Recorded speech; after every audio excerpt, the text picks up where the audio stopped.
Olá, seja bem-vindo. Somos a Igreja Verbo da Vida de Campo Grande, no Rio de Janeiro. E você ouvirá agora uma mensagem da Palavra de Deus. Desde que ela transforme a sua vida.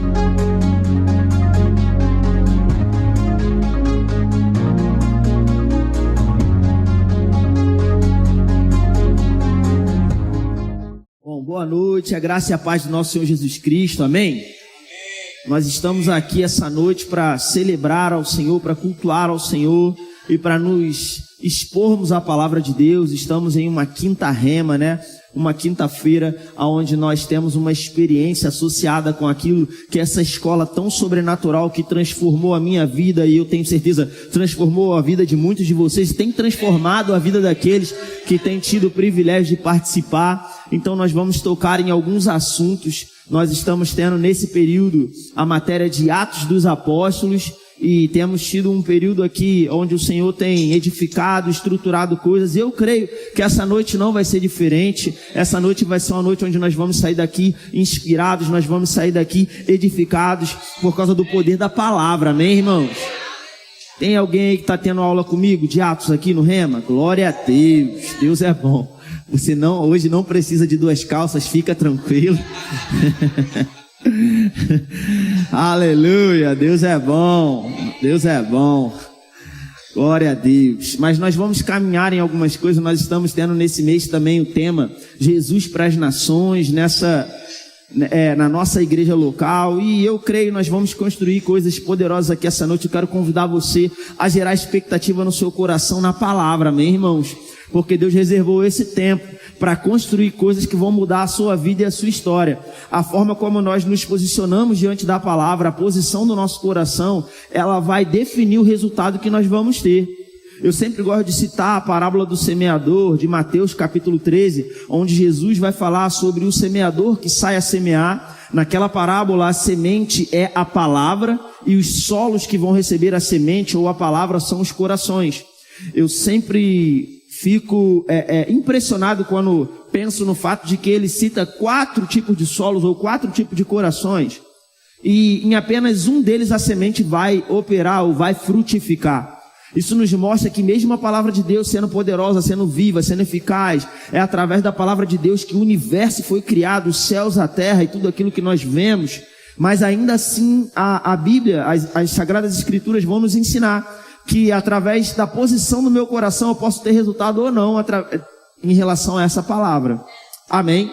Então é importante o nosso coração estar sempre conectado, estar com um coração desejoso de receber mesmo, um coração ensinável, amém? E eu creio que se você está aqui essa noite, você está com esse posicionamento no seu coração. Então fica ligado para que nada faça com que você perca aquilo que Deus quer pontuar e quer conectar em nossos corações. Eu quero convidar você a abrir a sua Bíblia, por favor, no livro de Mateus. E no capítulo 16, Mateus capítulo 16 e versículo 13, tem um texto aqui, o qual eu gosto muito. Eu aprendi isso certa vez, isso marcou meu coração, de tempos em tempos eu me recordo desse texto. E eu queria compartilhar com você essa noite, Mateus capítulo 16, versículo 13, onde o Senhor Jesus Cristo vai fazer menção pela primeira vez sobre a igreja. E queridos, só para te contextualizar aqui, existe algo importante. Na Bíblia existe, no estudo das Sagradas Escrituras, existe uma regra muito conhecida como regra da primeira menção. O que é isso? Toda vez que algo vai ser mencionado pela primeira vez, geralmente tem informações muito importantes a que devem ser consideradas. Amém?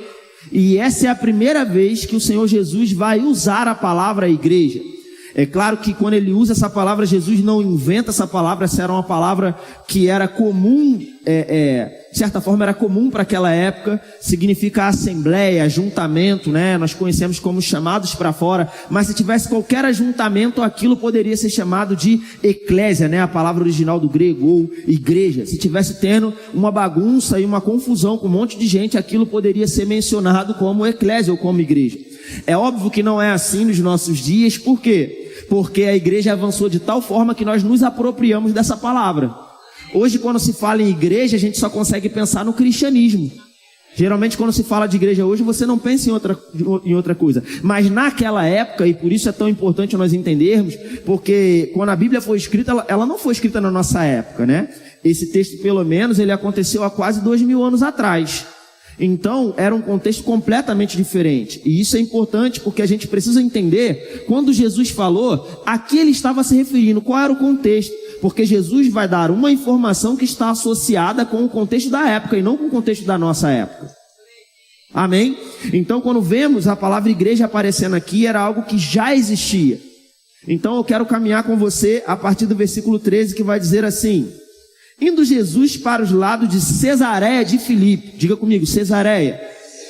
Cesareia era a cidade do César, a cidade do governador ou do imperador romano. Tá? Indo Jesus para os lados de Cesareia de Filipe, perguntou a seus discípulos: quem diz o povo ser o filho do homem? E eles responderam: uns dizem João Batista, outros Elias e outros Jeremias ou algum dos profetas.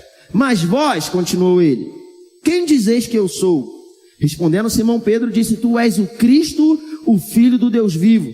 Então Jesus lhes afirmou: bem-aventurado és, Simão Barjonas, porque não foi carne nem sangue que te revelaram, mas meu Pai que está nos céus. Também eu te digo que tu és Pedro, e sobre esta pedra edificarei a minha igreja, do grego eclésia ou eclesia, e as portas do inferno não prevalecerão contra ela. Amém? Então, existe algo aqui que é importante a gente começar a considerar. A primeira coisa que eu queria comentar é: Jesus utiliza essa palavra, a igreja, quando está indo para os lados de Cesareia de Filipe.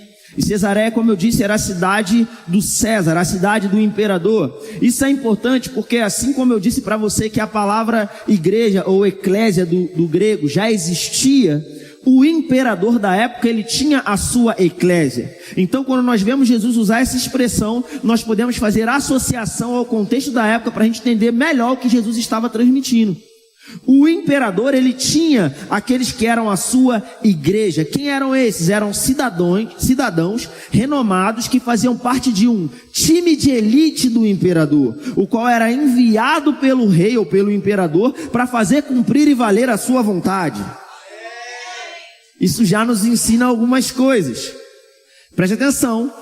A igreja seria um time de elite do rei que é enviada para fazer cumprir a sua vontade.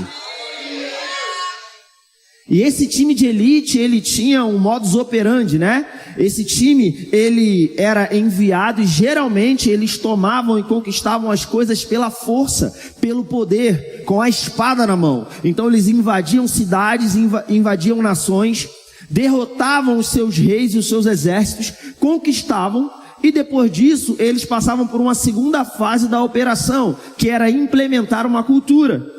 Eles entenderam, com o passar do tempo, aqueles impérios começaram a entender que eles só dominarem os povos era algo muito perigoso, porque eles aumentavam o seu governo, conquistavam aqueles povos, mas o tempo inteiro aqueles povos queriam se libertar do domínio daqueles que estavam os oprimindo. Então o que eles faziam? Eles implementavam uma nova cultura, a cultura daquele império. Para quê? Para que os povos agora não mais quisessem se libertar daquele império, mas quisessem fazer parte daquele império. Dessa forma, eles faziam com que as pessoas desejassem ser. Você vai perceber, por exemplo, que ser um cidadão romano naquela época era algo que era um status. Você vai ver o próprio apóstolo Paulo, quando ele está diante do comandante Lísias lá, quando ele é preso, né, e o pessoal quer matar Paulo. O comandante manda açoitarem Paulo. E Paulo fala: vem cá, é lícito você punir um cidadão romano sem submeter ele a julgamento primeiro? Aí o comandante fica nervoso.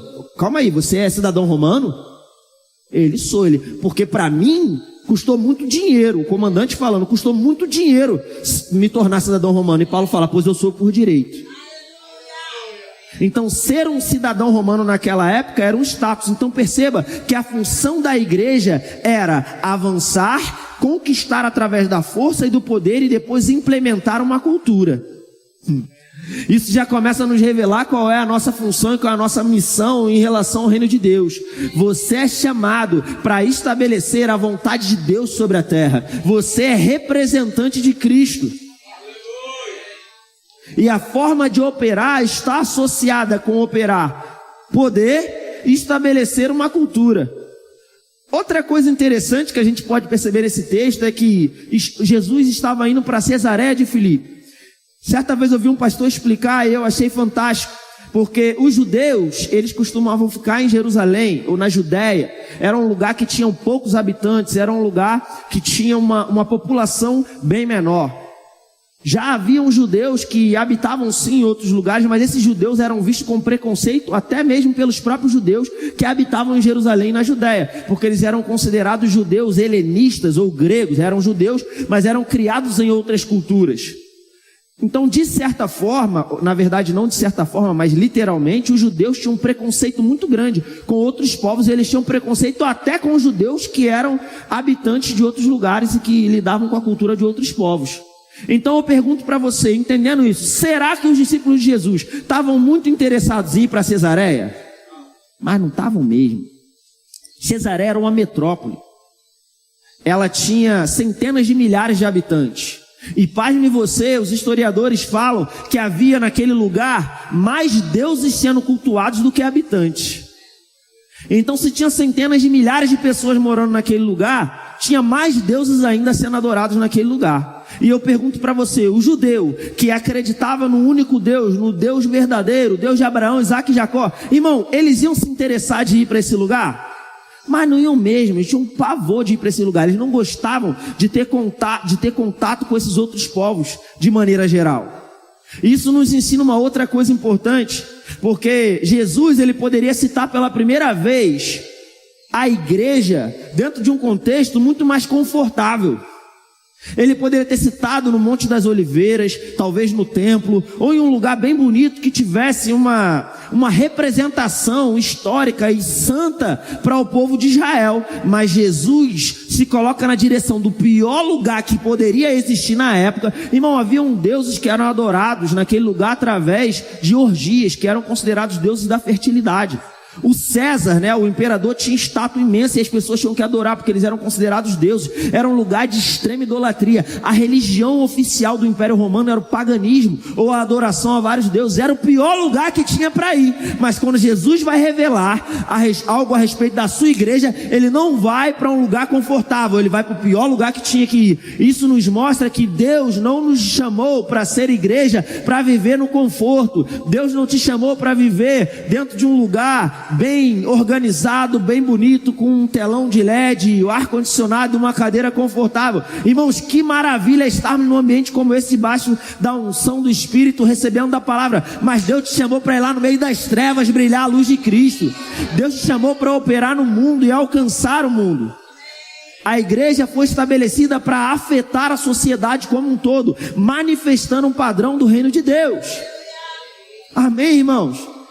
Então você é chamado para operar dessa forma. Aonde? No seu bairro, no seu trabalho, aonde você passa, quando você vai no supermercado, quando você está no transporte público. Deus está contando com você para ser a igreja, a eclésia. A igreja não é um lugar onde eu vou, a igreja é quem eu sou. Faz parte do meu propósito, da minha missão. Irmãos, nós poderíamos ter sido alcançados, entregar a vida para Jesus e sermos arrebatados de cara, mas estamos aqui porque temos uma missão. Amém? E se estamos aqui, irmãos, vamos caminhar nessa missão. Amém? Aleluia! Então nós andamos como a eclésia do imperador caminhava. Nós podemos andar em poder, nós podemos manifestar o poder de Deus e nós podemos implementar uma cultura.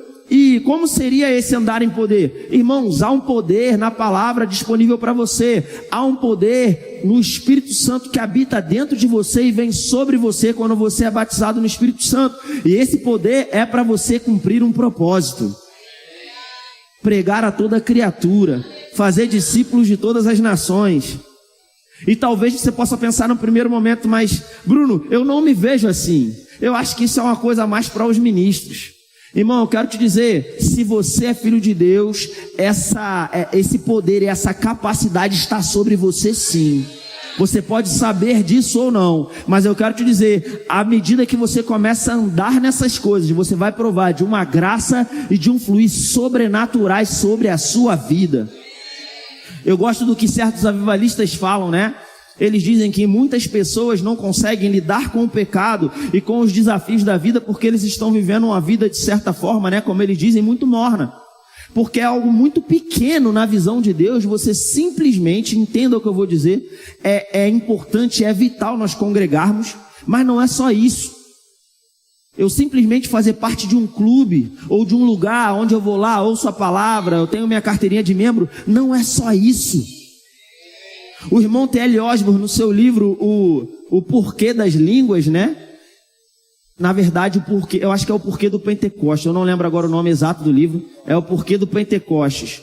Ele fala, nós não recebemos o batismo com o Espírito Santo para ficar falando em línguas dentro da igreja. Nós recebemos um revestimento de poder para manifestar um Jesus Cristo vivo, para provar que Ele ressuscitou. Nós não temos, irmãos, só uma religião. Reinhard Bonk, ele diz, ei, tire o poder do evangelho e você não tem mais um evangelho. Se a gente não tiver poder, se a gente não tiver aquilo que que são as características da igreja que estão determinadas na palavra, irmãos, a gente vira mais um povo que carrega um livro da capa preta. Já tem aí o islamismo, tem outros por aí, mas não, você e eu somos filhos do Deus vivo, chamados para andar nessa terra manifestando o padrão do reino, chamados para andar em santidade, chamados para andar em alegria, chamados para andar em paz, em cura, em provisão, em abundância, porque não somos dessa terra. Nós estamos nessa terra, mas nós não somos dessa terra. Amém, irmãos? Aleluia! Aleluia! Eu quero te dizer, Deus está contando com você para levar Jesus para as nações, seja de uma forma ou seja de outra. Se você congrega nessa igreja, você tem sido ensinado, que você aprende, né? Você na verdade pode segurar a corda com as suas orações, com as suas ofertas. Você pode se envolver de diversas formas, mas eu quero te dizer, você pode se envolver também pregando a palavra, seja nas nações, seja aqui, seja onde for. E aqui quem está falando para você é alguém que tem perícia tinha perícia em não saber o que era chamado para fazer. Porque eu me recordo que em 2011, quando eu cheguei nessa igreja local, eu sentava bem lá atrás. E a minha percepção de reino de Deus e de ajudar de alguma forma era, eu acho que o negócio é eu buscar ganhar bem mais dinheiro para poder ajudar, contribuindo com as ofertas. Eu jamais imaginar que hoje eu estaria aqui fazendo o que eu estou fazendo. Mas sabe que quando a gente começa a caminhar com o Senhor, quando a gente começa a crescer na palavra, quando a gente começa a crescer em relacionamento e intimidade com Deus, a gente começa a se ver fazendo coisas que a gente jamais imaginou. Eu quero te dizer, Deus te criou para um propósito extraordinário. Cuidado para as quatro paredes dessa igreja não limitarem o seu propósito. Cuidado para um rótulo. O seu rótulo não é de membro da igreja, não é de ministro do Ministério de Socorros. O seu rótulo é de filho de Deus, é de igreja, é de alguém que tem um propósito extraordinário. Você não é alguém comum, você é alguém incomum. Amém, irmãos? Aleluia! E eu quero convidar você a abrir comigo a sua Bíblia lá no livro de 2 Coríntios, no capítulo 10. Eu quero caminhar com você em mais um texto. 2 Coríntios, capítulo 10. Eu amo esse entendimento, né? De estabelecer ou de fazer a vontade do rei através do poder e da cultura. Eu creio que quando a igreja entender isso, nós vamos começar a caminhar de maneira sobrenatural e nós veremos curas e milagres fora das quatro paredes da igreja. Irmãos, que bom é a gente ter expectativa para viver essas coisas aqui dentro. Mas eu vou te dizer que vai ser melhor ainda quando essas coisas começarem a brotarem com intensidade do lado de fora. Eu sempre digo isso para as pessoas, que eu tenho expectativa de um tempo em que as pessoas vão começar a chegar na igreja já curadas e salvas. Às vezes a gente tem uma percepção, né? E nós celebramos, e glória a Deus por isso, porque as pessoas estão entregando a vida para Jesus nos nossos cultos. Mas sabe, a gente tem que começar a trocar o nível para a gente chegar ao ponto de ter ousadia e falar da palavra e mostrar o plano da salvação e as pessoas entregarem a vida para Jesus lá fora. Você não precisa convidar uma pessoa para ir para a igreja para ela ser salva. Você pode pregar a palavra, ela ser salva, você convidar ela para vir para a igreja. Porque senão a gente começa a jogar um hiperfoco nos ministros. E aí fica parecendo que os ministros são seres extraordinários, sobrenaturais, com superpoderes, que fazem coisas incríveis quando nós estamos reunidos. Glória a Deus pelos ministros, pelos 5 dons ministeriais. Mas glória a Deus porque quando passa da porta daquela entrada lá, irmão, lá fora eu e você somos iguais, nós somos filhos de Deus, chamados para pregar a palavra. Não tem a ver com performance, não tem a ver com a forma que você fala. Quando você vai ver o livro de Atos dos Apóstolos, pregações que ganharam milhares de pessoas, elas se concentraram em questões muito simples. Jesus veio, ele morreu, ele ressuscitou e ele vai voltar. Acabou. Você não precisa de nada mais do que isso. As pessoas só precisam entender que tem um Deus que as amou de tal maneira que deu o seu Filho unigênito, para que eles não precisem mais pagar pelo preço ou ser punidos pelos seus pecados. Eles foram perdoados em Cristo Jesus. Isso é o ministério da reconciliação, que é para mim e para você. Amém? Então, sabe, eu tenho muita expectativa no meu coração para que as pessoas que são anônimas da igreja brilhem a luz de Cristo lá de fora do Intensidade, que talvez nem mesmo os ministros vão brilhar. Porque, irmão, podem fazer um banner e colocar a minha foto aqui, mas eu não estou interessado na minha foto no banner para ser conhecido aqui na terra. Eu quero que eu seja conhecido no céu por ter feito a vontade de Deus e que eu possa receber um galardão completo naquele grande dia. Então deixa eu te dizer, se a gente tem que pensar da maneira correta e fazer essa observação a partir da visão do reino de Deus, então não tem a ver realmente com você ser conhecido aqui dentro, mas ser conhecido lá em cima. E para ser conhecido lá em cima não precisa muito. Um abraço que você dá lá fora, uma palavra de exortação, uma palavra de consolo, irmãos, uma disposição de coração para alcançar uma pessoa, para ser canal do amor de Deus para alcançar as pessoas, é mais do que suficiente, amém? Deus não está preocupado com a sua performance, com a forma como você vai falar. Deus vai te usar com as características que você tem, com o seu jeito. Você não precisa ter o trejeito do professor do Rema, nem do pastor da sua igreja local. Você pode ter o seu jeito de falar e Deus vai usar você do jeito que você é. Foi Ele que projetou você assim, amém? 2 Coríntios capítulo 10, eu pedi para você abrir lá, vamos ler o versículo 4. Aleluia. Diz assim, versículo 4: porque as armas da nossa milícia não são carnais, e sim poderosas em Deus para destruir fortalezas, anulando nossos sofismas e toda altivez que se levante contra o conhecimento de Deus, e levando cativo todo pensamento à obediência de Cristo. Preste atenção nisso. As armas da nossa milícia, ou as nossas armas, elas não são carnais, mas elas são poderosas em Deus para destruir fortaleza, anular sofisma.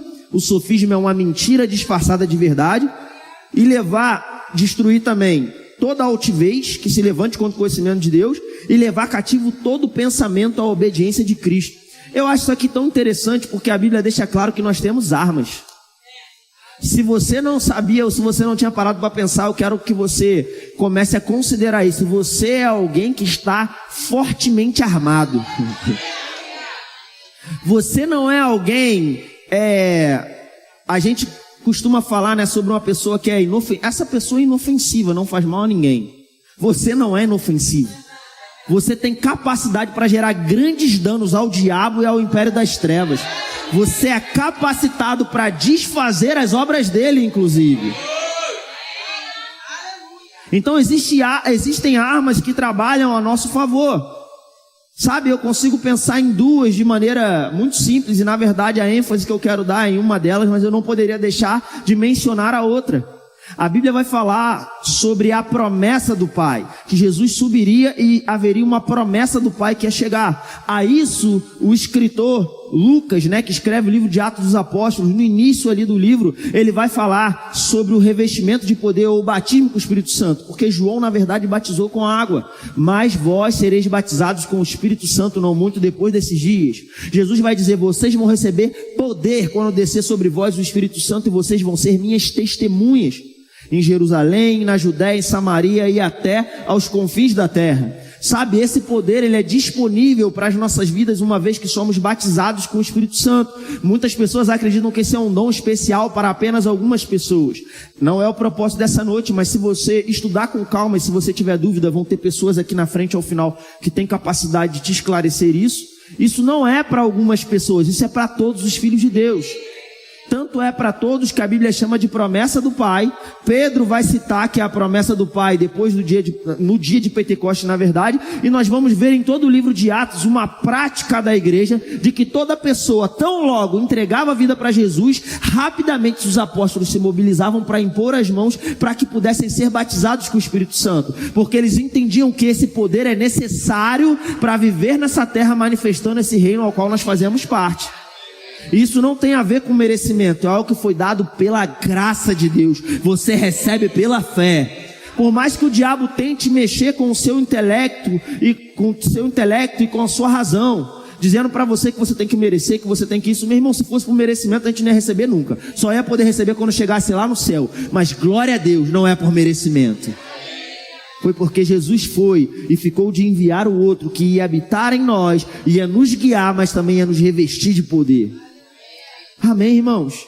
A gente tem que sair às vezes dessa coisa de sentimento, dessa coisa de percepção natural, de ficar com aquilo que a gente vê e com aquilo que a gente sente, porque essas coisas dizem respeito ao que é natural. No terreno do que é natural, o diabo vai sempre levar vantagem sobre você.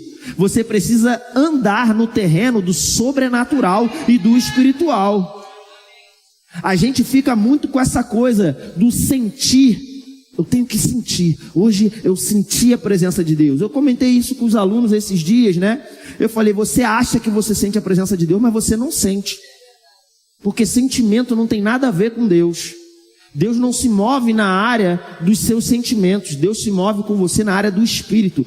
A Bíblia diz que o Filho de Deus é guiado pelo Espírito de Deus em Romanos 8,14. E no verso 16 vai dizer que o Espírito de Deus testifica com o nosso Espírito que nós somos filhos de Deus. Ele não testifica na minha alma, no meu intelecto ou no meu corpo. O seu corpo não tem capacidade de se relacionar com Deus, irmãos. Porque o seu corpo, ele ainda deseja o pecado até chegar o dia do arrebatamento. Pô, professor, o que tu está falando aí está meio complicado, porque no final das contas eu sei que eu senti a presença de Deus, fiquei até arrepiado. Esses dias eu vi uma frase que eu achei bem interessante, tinha que ver menos no nosso meio arrepio e mais arrependimento. Deixa eu te dizer uma coisa, tem gente que fica arrepiado quando está pecando, e aí? Tem nada a ver com Fala, Jeová. Não tem nada a ver com arrepio, meu irmão. Você se relaciona com Deus no Espírito. Diga, no Espírito. Deixa eu te dizer, você tentar se relacionar com Deus através do seu corpo é a mesma coisa que você tentar ler um livro com o seu ouvido.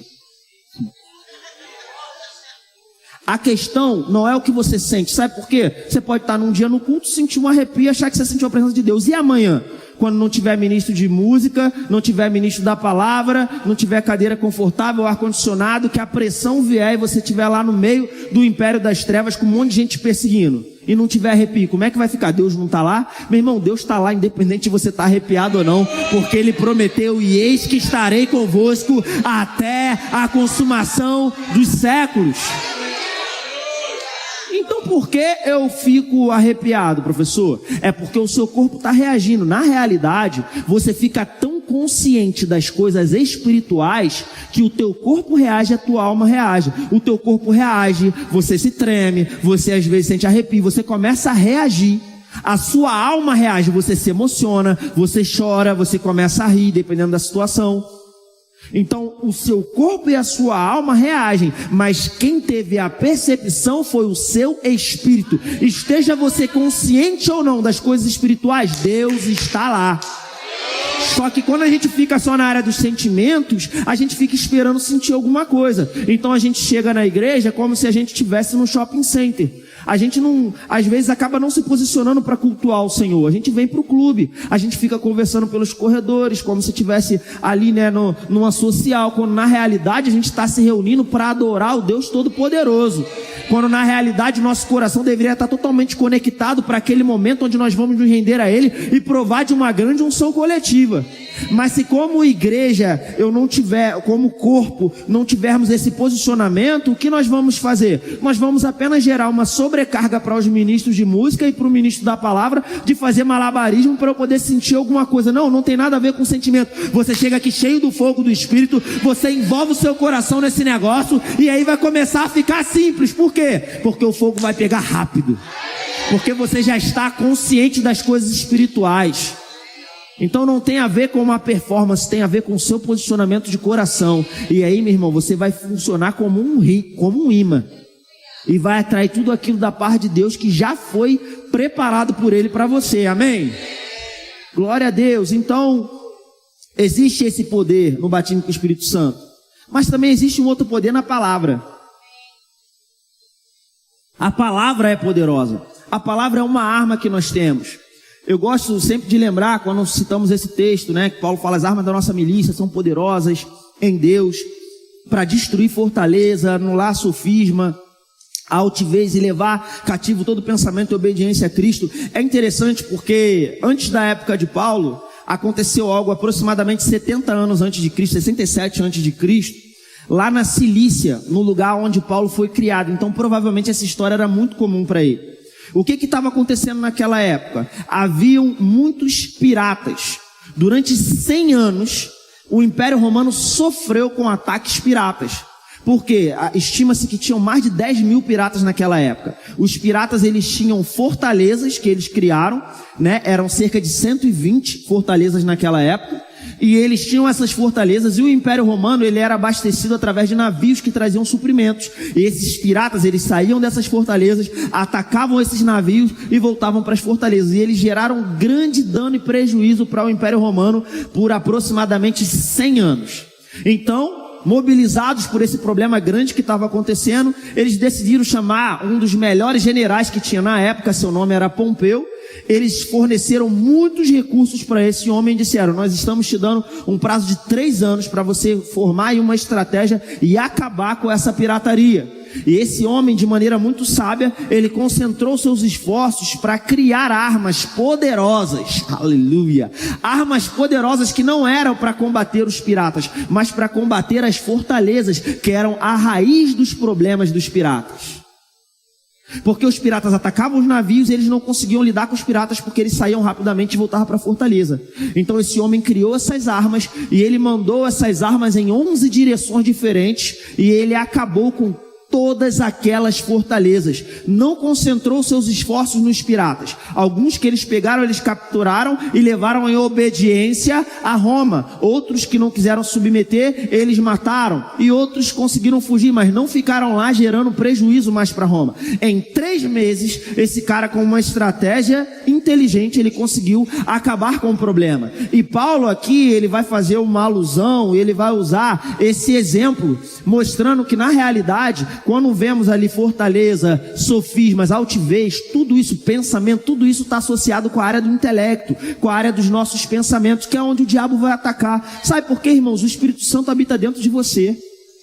O diabo não vai se meter a besta de chegar onde o Espírito Santo habita. Então, onde ele vai tentar acessar? A sua mente. Ele vai tentar lançar sofismas, ele vai tentar lançar sugestões. E infelizmente tem cristãos que não conseguem ainda discernir quando a voz é do diabo e quando ela vem da parte de Deus. Sabe, irmãos, tem pensamentos que estão na sua cabeça que não são seu, não. Eu declaro em nome de Jesus, você sendo inspirado para aprender a discernir isso. Tudo que tem a ver com dúvida e incredulidade, irmão, só pode vir do diabo.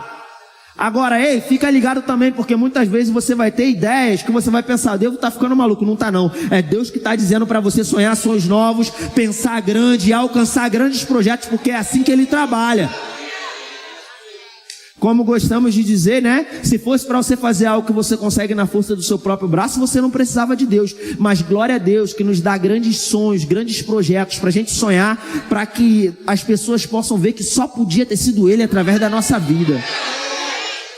Aleluia. Então, essas armas aqui, elas vão ser poderosas e elas vão ter capacidade para destruir a raiz do problema.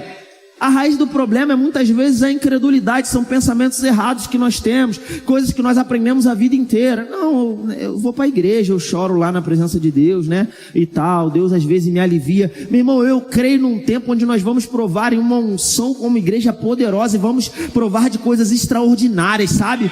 A Bíblia fala sobre Davi em 1 Samuel, no capítulo 16, versículo 13, que Davi, a partir do momento que ele foi ungido com o óleo que veio sobre ele, o Espírito de Deus se apossou de Davi. Algumas versões dizem se assenhorou, se apoderou de Davi. Nós sabemos que o Espírito Santo ele não possui como um demônio que possui uma pessoa, mas uma vez que nós damos lugar para ele, uma vez que nós nos rendemos, uma vez que nós nos sujeitamos à sua influência, nós podemos sim ser possuídos e tomados da unção do Espírito para fazer coisas que na nossa própria força a gente não conseguiria. Uma ousadia vem sobre você, uma intrepidez vem sobre você, e você já nem é mais você já é uma outra pessoa. É você cheio do Espírito de Deus.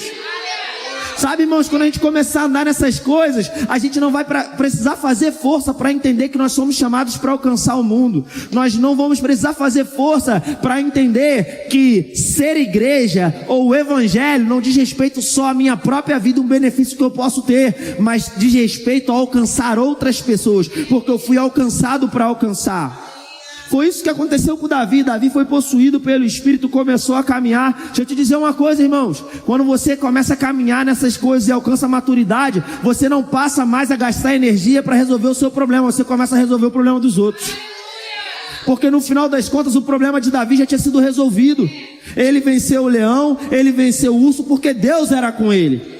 Quando chega no gigante, gosto do que o pastor Marcos Honório Júnior fala. Ele diz, se você está com medo, tem gente que não, porque o meu gigante, eu vou vencer o meu. Irmão, se você está titubeando na frente do gigante, você está se identificando com o personagem errado, porque Davi não titubeou na frente do gigante. Quem estava titubeando era Saul. Se tu está preocupado com o gigante, tu não está identificado com Davi, você está identificado com Saul.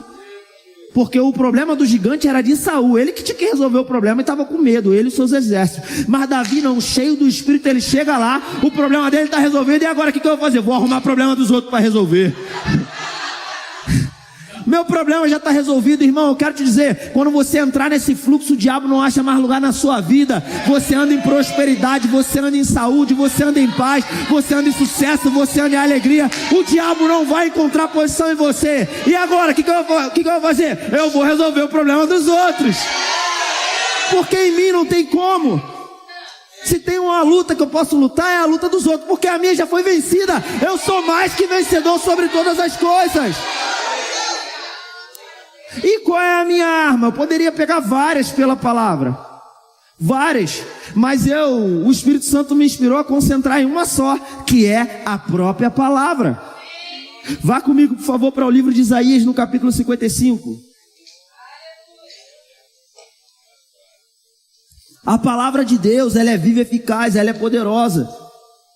Irmãos, eu acho impressionante a quantidade de vezes que nós vamos encontrar na Bíblia referências em relação a armas.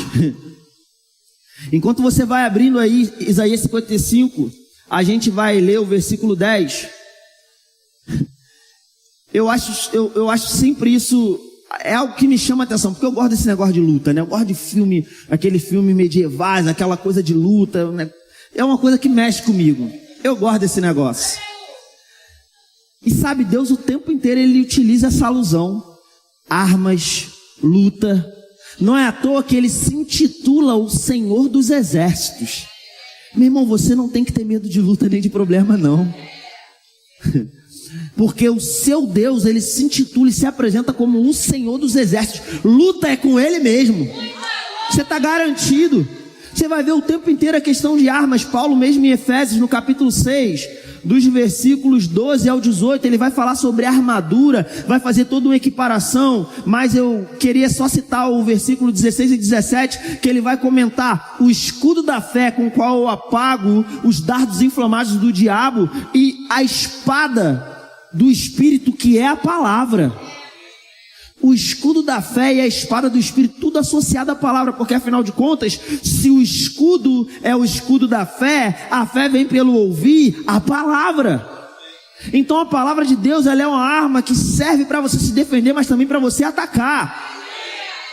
No Salmo capítulo 91, no versículo 4, na parte B do versículo, o salmista vai dizer: a tua verdade, e nós sabemos porque Jesus vai dizer que a verdade é a palavra, em João 17, ele diz: a tua verdade é pavês e escudo, ou broquel e escudo.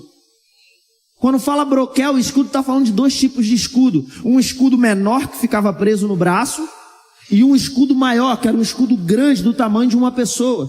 Então ele está dizendo que a palavra de Deus é o seu escudo.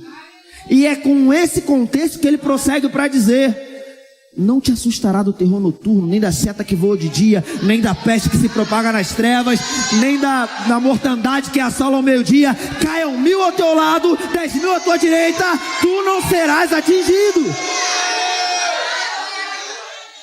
A palavra é uma arma, meu irmão. Se você até aqui estava achando que você era inofensivo, eu quero dizer: você não é. Você não é, você está fortemente armado. Você vai sair daqui essa noite pensando: eu estou fortemente armado. Ei, Satanás, cuidado comigo.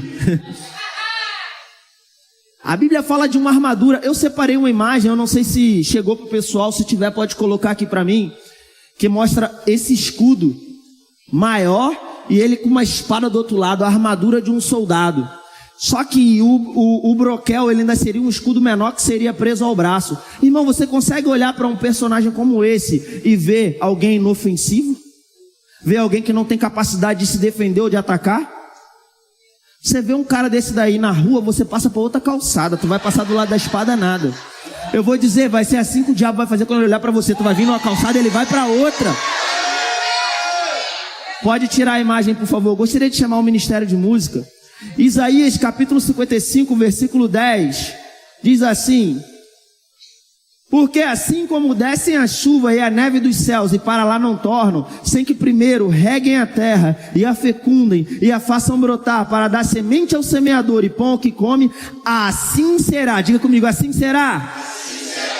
Assim será a palavra que sair da minha boca. Não voltará para mim vazia, mas fará o que me apraz e prosperará naquilo para que a designei.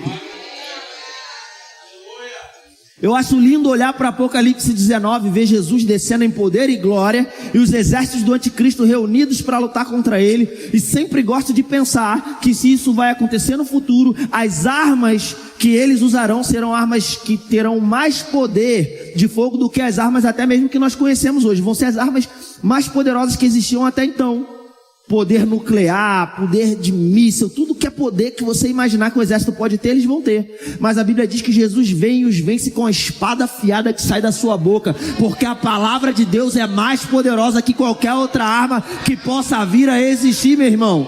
E Paulo diz que essa palavra está em nós, perto de você, na sua boca e no seu coração. Essa é a palavra que não volta vazia. Assim como o céu, assim como a chuva e a neve descem e não voltam antes de cumprir o propósito da palavra de Deus, uma vez que ela é enviada, ela vai cumprir o seu propósito. Se levante para começar a usar essa arma. Se levante para começar a usar essa arma na sua vida.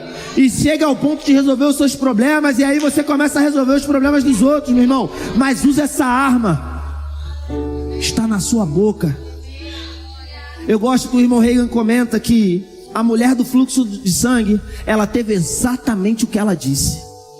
Ela falou: se eu tão somente tocar as suas vestes, eu serei curada. Exatamente como ela falou, se cumpriu.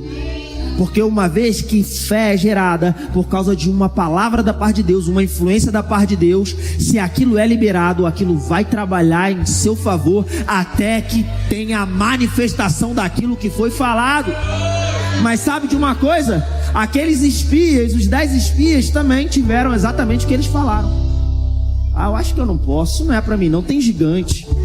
Pois eles morreram no deserto, eles tiveram exatamente o que eles falaram. Mas tinham 2 que estavam numa situação completamente adversa, no meio do monte de incrédulo, mas eles disseram: eia, se Deus disse que vai dar a terra, vamos possuir a terra. Irmão, quando você está firmado na palavra, não importa o que está aparecendo ao seu redor. Elias colocou a cabeça entre os joelhos e começou a orar por chuva, meu irmão, e falou pro moço: vai lá ver se está vindo chuva. Olha, não está vindo chuva não. Pois vai ver de novo se está vendo chuva. Olha, não está vindo chuva não. Pois vai de novo ver se está vendo. Meu irmão, enquanto você não está vendo, você continua declarando e a palavra está trabalhando em seu favor. Vai ver de novo, não está vindo chuva não. Quinta vez, sexta vez, não está vindo não. Mas de repente, meu irmão, ei, a palavra vem à tona e traz a manifestação aquilo que estava sendo declarado. Josué e Caleb, no meio de um contexto completamente contrário. Não, nós vamos possuir a terra. Foram para o deserto. Deu errado. Irmão, se deu errado alguma coisa no meio do caminho, fica tranquilo, se agarra a palavra, porque ela vai continuar trabalhando em seu favor. 40 anos no deserto, meu irmão. Viu um monte de coisa acontecendo. Quando chega lá na frente, eu gosto das palavras de Caleb. Caleb vira e fala assim: ei, a promessa é minha, Deus falou, vai acontecer. Ele fala: olha, eu tinha 45 anos quando espiamos a terra e recebi a promessa. 40 anos se passaram e já agora eu sou de 85 anos. Mas quer saber de uma coisa? Quão poderoso eu era naquele tempo, quão poderoso eu sou hoje, para entrar na batalha e para sair, para tomar e para conquistar. Se Deus disse, já é meu. Fica de pé. Se Deus disse, já é meu, já é meu, já é meu. O que Deus disse a seu respeito vai acontecer. Aleluia! Aleluia! Aleluia! Pode ser que você não esteja vendo, ou pode ser até mesmo que o que você esteja vendo seja completamente contrário ao que você queria e ao que Deus disse, mas fica tranquilo, a palavra está trabalhando em seu favor. Eu vou te dizer, não foi uma nem duas vezes que tentaram descredibilizar a palavra de Deus. Desde que o mundo é mundo, alguém vem tentando tirar o crédito da palavra de Deus, mas adivinha, sem sucesso. Eu gosto sempre de lembrar que a ciência, os cientistas, os conhecedores das ciências naturais tentaram por A mais B mais C fazer com que a Bíblia fosse vista como um livro, né, com invenções, com desvaneios. E eles tentaram falar de tudo, meu irmão. Não, porque na realidade esse negócio da Bíblia aí é maluco, fala da criação naquela ordem, mas como que a luz poderia vir a existir antes do sol? Primeiro o sol, depois a luz. E ficaram, tá vendo? A Bíblia tá errada, a Bíblia tá errada, a Bíblia tá... Aí lá no ano 1900 e bolinha, a ciência avançou a tal ponto, chegou ao ponto de descobrir que na realidade a luz precisava ter existido antes do sol. Ou seja, a palavra estava certa. Eles tentaram por A mais B mais C tantas coisas. Não, porque esse negócio aí de Daniel, isso foi uma invenção, isso aí foi alguém que muitos anos depois de ter acontecido todos aqueles fatos que são narrados ali, essa pessoa escreveu se passando por alguém que estava lá naquela época. Mas isso aí é invenção do povo judeu, esse negócio de... Inclusive, não tinha nenhum rei Nabucodonosor nessa época histórica que a Bíblia coloca. Isso é invenção. Aí lá nos anos 1900 e alguma coisa, eles estão lá e acham escavações e acham uma pedra inscrito falando a respeito de um rei chamado Nabucodonosor, exatamente daquela época, que inclusive ficou louco depois de jogar 3 jovens hebreus dentro de uma fornalha ardente. Eles tentam por A mais B mais C descredibilizar a palavra, mas a palavra continua sendo a verdade, ela continua sendo poderosa. E eu quero te dizer mais uma vez, talvez o diabo tentou tirar o crédito, talvez o diabo tentou dizer para você: não vai acontecer. Vai acontecer, meu irmão. Ele pode tentar dizer: não vai acontecer, você não está vendo. Eu posso não estar vendo, mas eu não me movo pelo que eu vejo, eu me movo pelo que eu creio. Eu fico com a palavra. Vai acontecer, vai acontecer, vai acontecer, vai acontecer, vai acontecer. Aleluia! Autoridade Jesus me concedeu quando minha boca abrir, os milagres vão surgir. Eu tenho autoridade, Jesus me concedeu. Ao levantar minha voz, as muralhas cairão. Eu tenho autoridade, Jesus me concedeu. Ouça outras ministrações em nosso site verbodavida.com/Campo Grande RJ. Nos acompanhe também em nossas redes sociais, Facebook, Instagram e YouTube. Seja abençoado na prática dessa palavra.